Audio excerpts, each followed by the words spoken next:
નમસ્કાર, પ્રણામ મિત્રો. જય માતાજી, જય શ્રી કૃષ્ણ. મિત્રો, આજની વાત છેલ્લે સુધી સાંભળવા નમ્ર વિનંતી છે. તો ચાલો શરૂ કરીએ આજની વાત. જરા ખમો ઓ મારા માદી, મેઘાએ ચૂપચીપ તોડતા બોલી. એના અંતરના અવાજના પડઘાથી તેની સાસુ લલિતાબેન એક ક્ષણ તો ચૂપ થઈ ગયા. મેઘાનો ગુસ્સો હજુ તેના ચહેરા ઉપર તકતકતો હતો.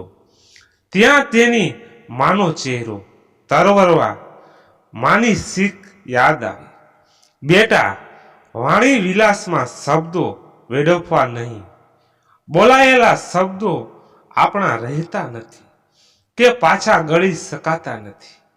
એટલે વાતચીતમાં ધ્યાન રાખવું.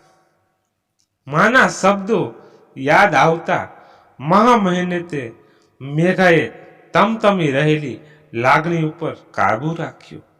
છતાં તે બોલ્યા વગર રહી ન શકી. વિધિના લેખથી ચાલે છે આ જગત. કર્ણ જો તમારો પુત્ર હતો તો તે મારો ભરથાર પણ હતો. તેની ટૂંકી જીવાદોરી હશે ને, તે અકસ્માતમાં ખપી ગયો. સાસુ લલિતાનો દરરોજનો માર્મિક ત્રાસ સહન કરતા મેઘા પોતાના ઓરડામાં જઈ કર્ણની છબી લઈ તે રાત્રે ઘરથી નીકળી ગઈ. પરિસ્થિતિનો આવો વળાંક લેશે તેવી લલિતા બેનને બિલકુલ કલ્પના પણ નહોતી. પણ ખામોશી ઘર બેઠા તેઓ માનતા હતા કે મેઘા આ અજાણ્યા દેશમાં કાંઈ જશે નહીં. તેવી ખાતરીથી ચૂપ રહ્યા. મેઘા બે ધડક કર્ણની છબી લઈને ઘરથી બહાર નીકળી અને પણ લલિતાબેને સ્વાભાવિકમાન ધવાતું હોય મેઘાને જતા રોકી પણ નહીં. આવશે નો આવેગ થમતા મેઘાને વાસ્તવિકતા નો ખ્યાલ આવ્યો. ક્ષણમાં તો બધું તાજું થઈ આવ્યું. તે અને કર્ણ સાથે ભણતા. કર્ણ દેસાઈ સ્વર્ગસ્થ્ય, રામલાલનો એકમાત્ર પુત્ર રામલાલ દેસાઈ તેલના વેપારનું મોટું ભાથું ગણાતું હતું. હવે વેપારમાં મામાને હસ્તક હતો અને કર્ણ માતાના લાડ અને દોહ સાહેબી ઉછેરેલો, છતાં તેના પગ જમીન પર રહેતા અને ઠાવકો હતો. એસએસસી પછી કર્ણ મેડિકલ લાઈન લીધી હતી. તો મોઢેશ્વરી પરીખ સુશીલ અને દેખવડી ચંપકભાઈ પરીખ ની એકમાત્ર પુત્રી ચંપકભાઈ અનાજના વેપારી હતા. મોઢેશ્વરીને પહેલેથી જ આર્ટ્સમાં લગાવ હતો, એટલે એને ફાઇન આર્ટ્સમાં ભણવાનું પસંદ કરતા. હવે તેઓની મુલાકાતો સીમિત થઈ ખરી, પણ બાળપણની સ્નેહથી ગાંઠ હવે ઉંમર વધતા પ્રેમમાં પરિવર્તન પામેલી બંને છોકરાઓની પસંદગીની વચ્ચે ન આવતા દેસાઈ અને પરીખ કુટુંબના વેપારીઓ સંબંધો હવે કૌટુંબિકમાં પરિવર્તન થવાના હતા. અને કર્ણ MBBS પછી વધુ અભ્યાસ માટે અમેરિકા ગયેલો, છતાં તે મોઢેશ્વરીની પ્રીતને વફાદાર રહેલો અને અમેરિકાથી આવીને મોઢેશ્વરીને પરણીને સાસે લલિતાબેનને પણ કાયમ માટે અમેરિકા લઈ ગયો. મોડાસાની મોઢેશ્વરી અમેરિકામાં આવી અને તેનું લાંબુ મોઢેશ્વરીનું નામ હવે અહીં મેઘા થયું. આમ મોડાસાની મેઘા અમેરિકામાં આવીને શરૂઆતમાં તે ન્યુયોર્ક દોડતી ગાડીઓ અને ઉભરતો મહેરામણ જોઈ મૂંઝાઈ ગઈ.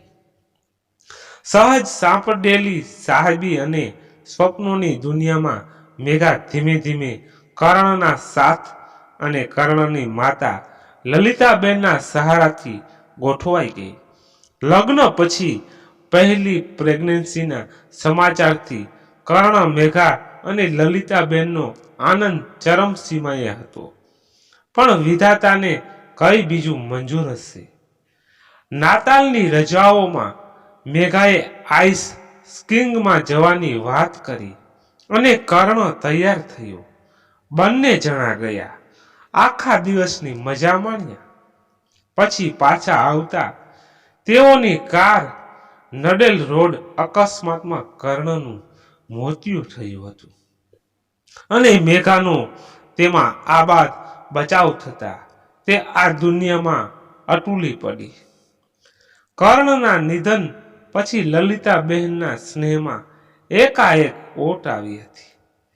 તેઓ મેઘાને પુત્રના થયેલા આકસ્મિક મોત બદલ જવાબદાર લેખતા હતા અને કર્ણના અવસાનને મેઘાની તે દિવસ ફરવા જવાની માગણી સાથે સાંકળી વાતમાં અપમાન કરતા. કોઈ વાર મેઘાને તેના મા બાપને ટાંકીને નીત નવા મહેણા મારી કોસતા રહેતા. સહનશીલતાની હદ તૂટતા હર હંમેશ ઠાવકી રહેતી. મેઘા ઉશ્કેરાઈને કર્ણનું ઘોર છોડવા મજબૂર બની હતી. મેઘાનું ઉશ્કેરાયેલું મગજ ન્યુયોર્કની તે રાતમાં કાતિલ ઠંડા સુસવાટા ભર્યા પવનને ટાઢું પડી દીધું.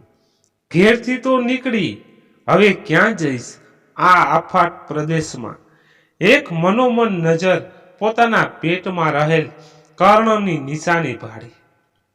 ત્યાં તેને કર્ણની હોસ્પિટલ કામ કરતી નર્સ મેરીની યાદ આવી. Someone is on your front door ના સતત રિપીટ થતા મેસેજ મેરીને ઊંઘમાંથી ઉડાડી દીધી. અલેક્સના મેસેજમાં કોણ છે તે જોવા ફોન લીધો ને જોયું તો આ તે મેઘા દેસાઈ છે. ડોક્ટર કર્ણની વાઇફ મેરીએ ગાઉનના બેલ્ટને ફિટ કરતા દરવાજો ખોલીને મેઘાને ઘરમાં આવકાર આપ્યો. મેરીની મમતા ભરી નજરથી અત્યાર સુધી રોકી રાખેલ રુદનને છૂટું દોર મળતા મેરીની વળગીને ધ્રુસકે રડી પડી. મેરીએ સૂત્વતા આપતા બધી વિગત જાણી, ચિંતા ન કર, આ ઘર પણ તારું ગણજે. ચાલ આરામ કર, સવારે શાંતિથી વાત કરીશું. મેરી, હું વતન પરત જવા માંગુ છું. મારી ટિકિટની વ્યવસ્થા કરી આપો ને. તમારો ઉપકાર હું જિંદગીભર નહીં ભૂલું. મેરી સમસમી ગઈ, પરંતુ તે મેઘાના સ્વભાવથી પરિચિત હોય તેને હૈયા ધારણ આપતા આવું અમેરિકા છોડીને વતનમાં જવાનું જલદ પગલું ભરવા પાછળનું કારણ પૂછતા મેઘાએ હર રોજના કર્ણના મોતને લઈ થતા કંકાસના ત્રાસ અને હેરાનગતિની વાત કરીને અને પોતાની તૂટેલી સહનશીલતાથી વાફેક કરતા જણાવ્યું કે તે કર્ણની નિશાનીને સમાજમાં પ્રતિષ્ઠિત વ્યક્તિ બનાવશે. મેરીએ તે પછી ટિકિટની વ્યવસ્થા કરી આપી અને એરપોર્ટ સુધી મૂકી આવી. ત્યારે મેઘાએ અભ્રવશ થતા, જો પ્રભુની ઈચ્છા હશે તો મળશું, નહીં તો જીવ્યાના જુહાર પાઠવી ભીની આંખે છૂટા પડ્યા. ડોક્ટર નયન પરીખના આશીર્વાદ દવાખાનાના દરવાજે એક ટેક્સી આવી ઊભી, જેમાંથી એક બુજુર્ગ મહિલા બે સુટકેસ સાથે ઉતરી. દવાખાનામાં પ્રવેશતા જ તે મહિલા રિસેપ્શનિસ્ટના હાથમાં તેનો મોબાઈલ થમાવતા ફસડાઈ ગઈ. રિસેપ્શનિસ્ટને સમયની ગંભીરતા જોતા તાકીદની સારવાર માટે ટ્રોમા વોર્ડમાં તે મહિલાને ટ્રાન્સફર કરીને ઇન્ટરકોમ ઉપર ડોક્ટરને વાફેક કર્યા. ડોક્ટરે મહિલા પાસે રહેલી ફાઇલમાં રહેલ લેબોરેટરી રિપોર્ટથી માંડી એક્સ-રે, સ્કેનિંગ, સોનોગ્રાફી સહિતના બધા રિપોર્ટ જોઈને કહ્યું, બહેન, તમારી સાથે કોણ છે? મહિલાની આંખમાં લાચારી જોતા વધુ પૂછવા માંડી વાર્યું અને પ્રાથમિક સારવાર માટેની તૈયારીના ભાગે રૂપે બ્લડ પ્રેશરને કંટ્રોલ કરવા માટેના ઉપચાર શરૂ કર્યા અને ડોક્ટર નયનને બોલાવ્યા. આશીર્વાદ હોસ્પિટલ એ વાસ્તવમાં સમાજમાં દરેક વર્ગ માટે આશીર્વાદ સમાન હતી. ડોક્ટર નયન પરીખ શહેરના કાબિલ કાર્ડિયાન સર્જન થોડાક જ સમયમાં તેઓએ સરળ સ્વભાવને આગમી આવડતથી બધાના લોકપ્રિય ડોક્ટર નયન જ્યારે આવ્યા ત્યાં સુધીમાં બધા જ જરૂરી રિપોર્ટ હાથ વખતા હતા. રિપોર્ટ જોતા જણાવ્યું કે મહિલાને ધમની પાસે ટ્યુમર છે, તેથી હૃદયની જમણી બાજુની મુખ્ય રક્તવાહિની એ ટ્યુમર નીચે દબાઈ ગયેલ હોય. ઓપરેશન જરૂરી જણાવ્યું, પણ તે જોખમી અને ગંભીર હતું. પણ ડોક્ટર નયનને વિશ્વાસ હતો કે એ ઓપરેશન સફળતાપૂર્વક કરી શકાશે. હવે ડોક્ટર નયનને એક નજર પેશન્ટ પર નાખી. જોયું તો એક વયસ્ક મહિલા નિંદ્રાધીન હતી. ચહેરા ઉપર નજર પડતા એક લાગણી ઉમટી આવી અને રિસેપ્શનિસ્ટથી જાણ્યું કે તે એકલી આવી છે. લાઈફ સપોર્ટ સિસ્ટમને સુનિશ્ચિત કરીને ઇમરજન્સી હોય તો બોલાવજો કહી ડોક્ટર નયન ઘેર જવા રવાના થયા. ડોક્ટર નયન પરીખ અદ્યતન હોસ્પિટલની બિલકુલ અડીને પોતાનો સૂર્યોદય નામના બેઠાઘાટનો બંગલો હતો. ડોક્ટર અને તેમના મમ્મી સિવાય આ વિશાળ બંગલામાં બીજું કોઈ રહેતું નહોતું. બંગલાના વિશાળ કમ્પાઉન્ડમાં 2 આંબાના વૃક્ષો હતા. હાલ હવે નિવૃત્ત વિતાવવા એમના મમ્મી મોઢેશ્વરી પરીખ આશીર્વાદ દવાખાનામાં આવનાર દર્દીના ભોજન માટેની કેન્ટીનમાં દર્દીની પરેજી પ્રમાણે સાત્વિક ખોરાક પીરસાય તેનો ખ્યાલ રાખતા અને વાંચવામાં સમય પસાર કરતા હતા. અને સાંજની ફુરસદે બંગલાની બારી પાસે બેસી કમ્પાઉન્ડમાં રોપેલા ફૂલોનું મનોરથ્ય દ્રશ્ય જોયા કરતા હતા. સાંજનો સમય હતો અને નયનની રાહ જોવાતે મોઢેશ્વરી બેન આજે બંગલાની બહાર આંબા નીચે ઝૂલે બેસી અતીતમાં ખોવાયેલા હતા. ત્યાં નયન આવ્યો અને વાતની શરૂઆત ઓમાં મમ્મી ધ્યાનમાં પાછા. તમે ક્યાં ખોવાયા? બોલો, શું જમાડવામાં આજે તમે? મોઢેશ્વરી તંદ્રામાંથી જાગી. અરે બેટા, આવી ગયો? શું તે આજે સરપ્રાઈઝ? બધું જ તૈયાર છે, તારે જમવું હોય ત્યારે કહેજે. ઓકે, મમ્મી કહેતા બોલ્યો. માં, આજે આપણે ત્યાં એક મહિલા દાખલ થઈ છે. તે એકલી છે અને તેને ટ્યુમરનું ઓપરેશન કરવું પડે તેમ છે. લાઈફ સિસ્ટમ નોર્મલ થાય એટલે એનું ઓપરેશન કરવાનું થશે. ટ્યુમરના ઘણા ઓપરેશન રમતની જેમ પહેલા કરેલા છે, પણ મમ્મા, આ વખતે આ ઓપરેશન કરતા હું કોઈ મારા સ્વજનનું ઓપરેશન કરવાનો હોઉં એ રીતે મને એક માનસિક ભય સતાવે છે. તે મહિલા માટે હમણાં લિક્વિડમાં મગનું પાણી આપવાનું છે, તો તેની ગોઠવણ કરજો. માં, દરરોજ સાંજે દવાખાનાથી ઘેર આવતા પહેલા રોજ હું અડધી કલાક પહેલા મગના પાણીના ડાયટવાળા પેશન્ટ પાસે બેસીને આવું છું. કુદરતી રીતે જ કોણ જાણે કેમ પણ હું તે બાઈની લાગણી અને વ્યવહારિક વાતોથી એટલો પ્રભાવિત થયો છું કે એની સાથે કેમ જાણે મારે લોહીનો સંબંધ હોય એવું મને લાગ્યા કરે છે. તેઓ શારીરિક તકલીફ સાથે મનથી ભાંગી પડ્યા છે. દરેક વખતે એમની વાતમાં એક વાક્ય તો અવશ્ય આવે છે કે મારા કરેલા કર્મના ફળ સ્વજ હું આ જીવને દર્દ ભોગવું છું. આજે જો મારા અંગત કોઈ મારી સાથે હોત તો હું આમ એકલી ના હોત અને મને ઘણી રાહત રહેત. અફસોસ આજે કોઈ મારી સાથે નથી, તો તે દર્દી સાથે કોઈ નથી આવ્યું. મમ્મીએ પૂછ્યું. ના, તેઓ એકલા છે. આ બાઈ NRI છે. એમના કહેવા પ્રમાણે તેમના પતિ અને પુત્ર વર્ષો પહેલા અવસાન પામ્યા છે. મમ્મીએ ઉત્તર વાળતા કહ્યું, તેઓની લાગણી સાચી છે. માનવી વગર વિચારે કર્મ કરે છે અને તેનું ફળ ભોગવતી વખતે કરેલા કર્મોને યાદ કરે છે. આવી અવળી વિચારસરણી દુઃખનું કારણ બનતી હોય છે. અને હા, જીવન મૃત્યુ તો ઈશ્વરના હાથની વાત છે, પણ આવા સમયે તેની પડખે કોઈ ન હોય તે અજીબ લાગે છે. આજે સવારે ડોક્ટર નયન રોજ કરતા પહેલા ઉઠીને દૈનિક ક્રિયાઓ પતાવી પહેલી વાર મેઘા સાથે પૂજા કરવા બેસી ગયો. મેઘાને નવાઈ તો લાગી, પણ ચૂપ રહી. પૂજા પૂરી થઈ, માતાને પગે લાગી, આશીર્વાદ મેળવી નયન દવાખાને ગયો. ડોક્ટર નયન દવાખાને પહોંચ્યો તે પહેલા ઓપરેશનની બધી તૈયારી થઈ ચૂકી હતી. નયનને પગે લાગતા નમ્ર અવાજે આશીષ માગતા બોલ્યો, માંડી મને આશીર્વાદ આપો કે હું મારી ફરજમાં સફળ નીવડું. આટલા વર્ષોની મારી કેરિયરમાં આમ પહેલા જ એવા વ્યસ્ત દર્દીઓ છે કે જેને ઓપરેશન કરનાર ડોક્ટર ઓપરેશન કરતા પહેલા પગે લાગે છે.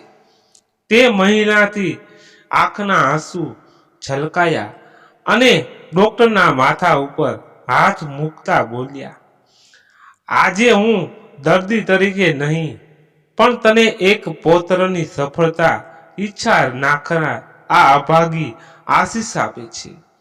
આટલા દિવસોમાં હું અહીં દવાખાનામાં નહીં, પણ મારા ઘેરે જ આવી હોઉં એવું મને લાગ્યું છે. બેટા, આ તમારા કુટુંબના સંસ્કાર બોલે છે.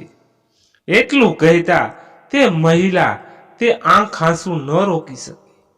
ઓપરેશન લગભગ 6 કલાક ચાલ્યું અને સફળ નીવડ્યું. ડોક્ટરે નયને નિરાંતનો દમ ખેંચ્યો અને ઈશ્વરનો આભાર માન્યો. ઓપરેશનના 8 દિવસ પૂરા થયા હતા. મહિલા દર્દી હવે સંપૂર્ણ સ્વસ્થ હતી. બસ હવે 2-3 દિવસમાં ઘેર જવાની છૂટી મળશે એવા વિચારે તેઓ વધુ પ્રફુલ્લિત હતા. હવે તો રૂટીનની થોડી દવા સિવાય ખોરાકમાં પણ કોઈ પરેજી રહી નહોતી. એક દિવસ દવાખાનેથી પાછા ફર્યા પછી રાત્રિનું ભોજન પતાવી ડોક્ટર નયન અને તેના મમ્મી બેઠા હતા.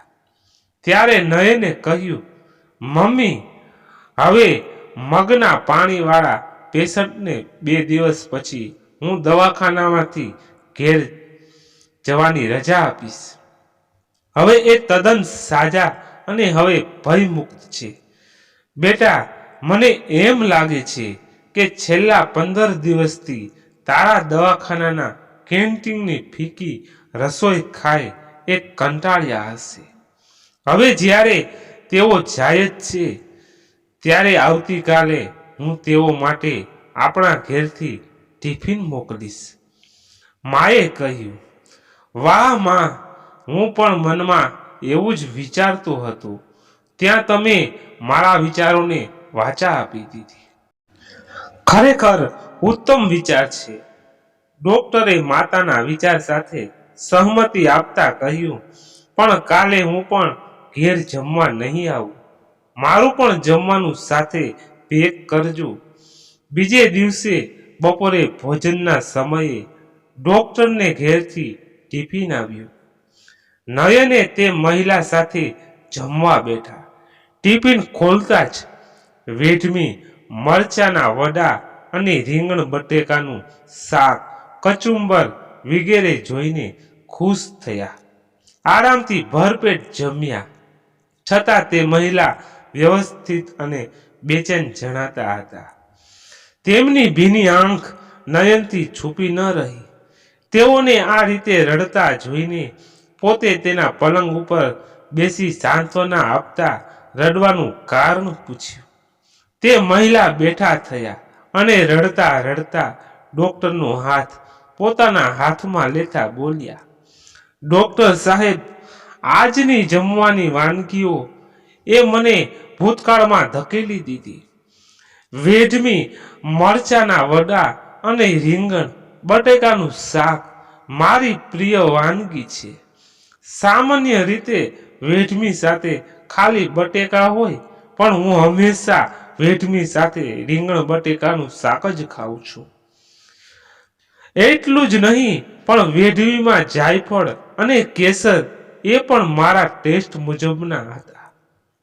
મારા ઘરે દરેક સારા પ્રસંગે મારી પુત્રવધુ મેઘા આવું જ બનાવતી. આજે એ જ વાનગી અને એ જ સ્વાદની રસોઈ જમતા વેત મને તેની યાદ આવી અને હું મારી ભૂલના પસ્તાવામાં તડપું છું. ભૂલ પ્રાયશ્ચિત, આ શું બોલો છો તમે? એવી કઈ ગંભીર ભૂલ તમે કરી છે કે આજનું ભોજન કરવાથી તમને ચોધાર આંસુએ રડવા મજબૂર કર્યા છે? ડોક્ટરે ઇંતજારીથી પૂછ્યું. કશું નહીં બેટા, જવા દે. હું આ ભૂમિનો પ્રતાપ છું. અહીં વતનમાં વગર તારે ઝબૂકતા રહેતા લાગણી, પ્રેમ, મમતાના દીવડાઓ માનવીને આત્મ નિરીક્ષણ માટે મજબૂર કરે છે. એટલે મન ઢીલું થાય છે. તે સ્વાભાવિક છે.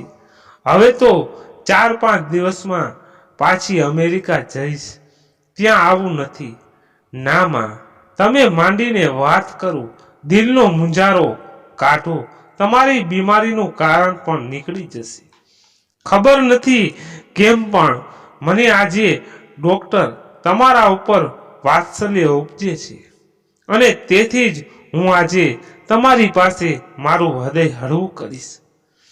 હું મારી પુત્રવધુના નામે મેઘા નામ એવા ગુણ હર પણ હેતના મેઘ વરસાવે તેવી વહુને મારા દીકરાના મોતનું કારણ માની હેરાન કરતી રહેતી.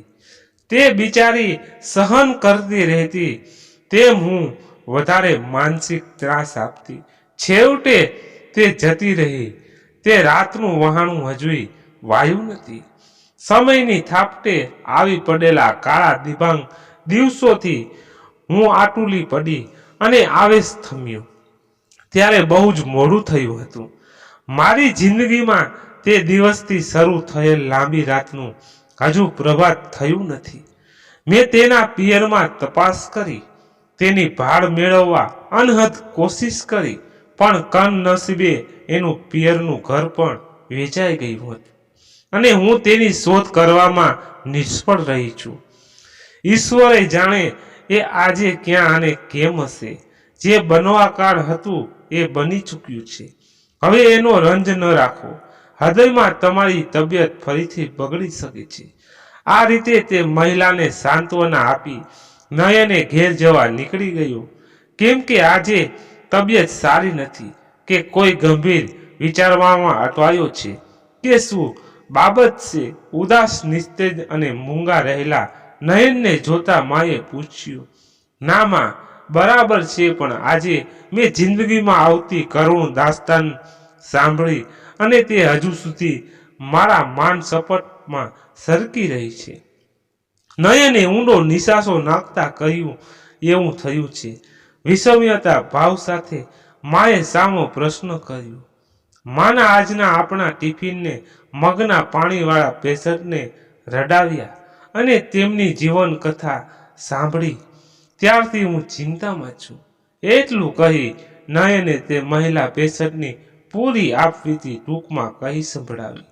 જેમ જેમ વાત આગળ વધતી ગઈ તેમ તેમ ડોક્ટરના મમ્મીની આંખમાંથી શ્રાવણ ભાદરવો વરસવા લાગ્યા.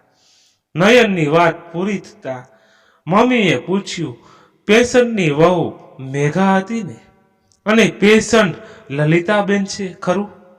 ને આશ્ચર્યથી પહોળી થઈ ગયેલી આંખે પુત્રએ મમ્મીને પૂછ્યું. હા માં, પણ તને એ કેમ ખબર પડી? મારી આજ દિન સુધીની વાતમાં હું કદી એમનું નામ અહીં બોલ્યો જ નથી. અને આંસુ, તારી આંખમાં આંસુ કેમ આવે છે?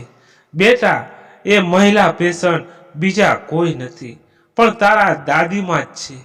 સાડીના પાલવથી આંખ લૂછતા રૂધાયેલા સ્વરે માએ જવાબ આપ્યો.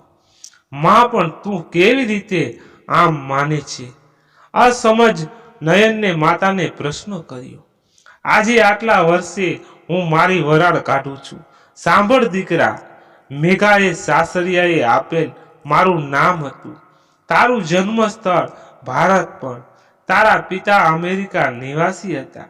તેઓના અવસાન પછી હું અમેરિકાથી અહીં આવી અને લલિતાબાના ઘરમાંથી નીકળી એ જ દિવસે એની જ ચોકટ ઉપર મેં મારું મંગલસૂત્ર ઉતારી નાખ્યું અને એને આપેલું નામ મેઘા તેના ઉંબરે મૂકીને મેં ઘર છોડી દીધું હતું. પિયર મોડાસામાં તારો જન્મ થયો અને ત્યાં જ રહી શિક્ષિકા તરીકે નોકરી કરી. તને મેં ઉછેર્યો અને ભણાવ્યો. એટલું જ નહીં પણ તને સ્કૂલમાં દાખલ કર્યો. ત્યારે મેં તારા નામની પાછળ તારી અટક દેસાઈને બદલે મારા બાપાની પરી લખાવેલી. જ્યારે તું ઇન્ટરનેટ સાયન્સમાં સારે માર્ક્સથી પાસ થયો એ દરમિયાન મારા માતા પિતા પણ ગુજરી ગયા અને તને અમદાવાદ મેડિકલ કોલેજમાં એડમિશન અપાવ્યું. અને તને ખબર છે તેમ હું પણ ત્યાંથી મહિલા કોલેજમાં અધ્યાપક તરીકે જોડાય. તારો એમએસનો અભ્યાસ પૂરો થતાં મારા પિતાજી તરફથી મને વારસામાં મળે મોડાસાનું ઘર અને ફાર્મ હાઉસ વેચી નાખી તને કાર્ડિયાક નિષ્ણાત બનાવવા અમેરિકા મોકલ્યો અને તું ભણીને વતનમાં લોકોની સેવા કરીશ એવા નિર્ધાર સાથે અહીં પરત આવ્યો. તે પછીની આપણી સફરથી તું વાકેફ છે બેટા. હવે એકવાર તું લલિતાબાને પાછા અમેરિકા જતા પહેલા આપણે ત્યાં અહીં લઈ આવ. હું તેઓને આપણી સાથે રહેવા સમજાવીશ અને તેમના ઘડપણમાં આપણે હવે સહારો બની તેમના જીવનનો અંધકાર દૂર કરીશું. ટ્રીટમેન્ટ માટે અમેરિકા પાછા જવાને બદલે ઓપરેશન માટે તેઓને આપણે ત્યાં આવવાનું એમાં મને કુદરતી સંકેત લાગે છે અને જો ઈશ્વર તેઓને એ રીતે માફ કરી શકતો હોય તો હું મોઢેશ્વરી છું. ડાંગે પાણી થોડા છૂટા પડવાના છે. દિવસનો ભૂલેલો જો રાત્રે પાછો આવે તો એ ભૂલેલો નથી ગણાતો. આટલું સાંભળતા જ નયનના માના પગમાં પડી રડવા લાગ્યો. માં, જિંદગીમાં તે દુઃખ તકલીફ અને સંતાપ વેઠ્યા છે. એટલું જ નહીં પણ એ બાબતે આજ સુધી તે કદી તો હરખનો ઉચ્ચાર્યો છે કે નથી મને કાંઈ કળાવા દીધું. ધન્ય છે તને અને તારી સહન શક્તિને. સવારે દવાખાને પહોંચ્યા તો લલિતાબેને આજે પાછું ફરવાનું હોય તો પોતાનું સામાન પેક કરવામાં વ્યસ્ત હતા. ડોક્ટર નયનને વોર્ડમાં પ્રવેશ્યા અને લલિતાબેનને જોતા બોલ્યો, કેમ છો લલિતાબા? આજે તો જવાની તૈયાર પણ થઈ ગઈ. લલિતાબાના સંબોધનથી લલિતાબેન ભાવુક થયા અને સ્મિત શાહ બોલ્યા, દીકરા, આજે 15 દિવસ પૂરા થયા. હવે તબિયત પણ પહેલા જેવી સારી થઈ ગઈ છે. આપણા બિલના પૈસા આપું છું. મને ડિસ્ચાર્જ સર્ટિફિકેટ આપો એટલે પછી અમેરિકા જવાની તજવીજ થાય. નયને ધીમું હસીને જવાબ આપ્યો, જો તમારે આજે મારા ઘેર એક રાત રહો તો તમારા માટે સારા સમાચાર એ કે તમારી સારવારના ખર્ચના રૂપિયા 2.5 લાખ હું જતા કરીશ. શું કહ્યું દીકરા? મારી ફી જતી કરીશ? ના ભાઈ ના, આવું ના ચાલે. હું તારે ત્યાં આવીશ પણ ખરી અને તારી ફી ઉપરાંત તેટલા જ બીજા રૂપિયા પણ આપી જઈશ. મારે પણ જતા પહેલા તારી માને મળવું હતું. મને પણ મન હતું જોવું કે કોણ જનેતા છે. આવા હીરા જેવા મારા દીકરાની બોલ હવે શું કહે છે, ક્યારે મેળાપ કરાવે છે. પોતાના સામાનનું પેકિંગ પૂરું કરી લલિતાબેને સાંજે તૈયાર હતા અને તે સાંજે લલિતાબેન નયનનો હાથ પકડીને તેના બંગલે જવા નીકળ્યા. ત્યારે તેઓ બેખબર હતા કે આજની આ સમી સાંજે ટૂંકમાં જ સૂર્યોદય થવાનો છે. મિત્રો, આજની વાત આપણે અહીંયા જ સમાપ્ત કરીએ છીએ. તમને કેવી લાગી એ કોમેન્ટમાં જણાવશો અને પસંદ આવી હોય તો લાઈક કરી દેજો અને તમારા સગા સંબંધીઓ અને મિત્રોને શેર કરી દેજો. અને આવી જ વાતો સાંભળવા માંગતા હોય તો ચેનલને સબસ્ક્રાઇબ કરી લેજો અને સાઈડમાં આપેલું બેલ બટન દબાવી દેજો એટલે સૌથી પહેલા તમને વાત સાંભળી શકો. ધન્યવાદ. ફરી મળીએ એક નવી વાત સાથે. ત્યાં સુધી બધા મસ્ત રહો, તંદુરસ્ત રહો. જય માતાજી, જય દ્વારકાધીશ, હર હર મહાદેવ મહાદેવ, જય શ્રી રામ, જય શ્રી કૃષ્ણ.